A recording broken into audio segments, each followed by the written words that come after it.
So just to take you in the background, this is how the Muridke headquarters, which is the LeT headquarters, looked. We had essentially picked up 4 points in this based on intelligence and inputs, the administrative block and the markers, 2 of the main residential quarters of the leadership. And this was provided to us. And based on this, we had selected our weapons and, of course, the profiles. This is just one short video of the UAV which we had launched to take. You can see already one bomb has struck and the second one is striking right behind it. This is Muridke, and the video was taken live while we were actually carrying out the operations. Some of the videos, this is the first time we are showing it in public. This is another video of one of the weapons which we used. It will be a little grainy initially, but as you come closer, you will see that very clearly the marker's roof. You can see now it is coming in visibility.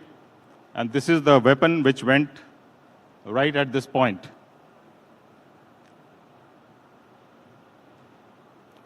Of course, these were long-range weapons launched from standoff ranges. But a point I want to bring to you is this is what was the result of that. If you see that same weapon which you talked had made a very, very small hole here. Practically, the roof is intact. You can see this is the administrative block which is shattered.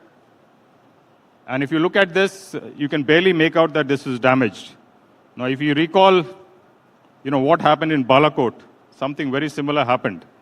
But then I would like to show you what happened inside. And these are the videos available from sources locally there. You can see that the entire building was shattered. And this is the headquarters at Muridke. Something similar we had planned at Bhavalpur. Again, this was much more deeper. It's 100 kilometers. So we had the challenge of bomb damage assessment, and we had catered for satellite passes to ensure that we are able to get, the requisite degree of confidence that the target has been taken out. Essentially, we had picked up 5 points. This is the administrative block. This is the leadership where they were supposed to be staying, some of the other cadres, and this is the main markers. Now, we selected the weapon point impacts very, very deliberately to avoid collateral damage, because there are many areas around here. They were closer to populated areas. We try to avoid them to ensure that we have minimum collateral damage. So you can see for yourself that this is how it happened. Some of the weapons that we benched, the building is totally damaged. And of course, this is the markers where we put in 2 bombs into the target. And both went through. And you can make out that it is actually 2 floors. The bomb has gone through even the 2nd floor and impacted well below.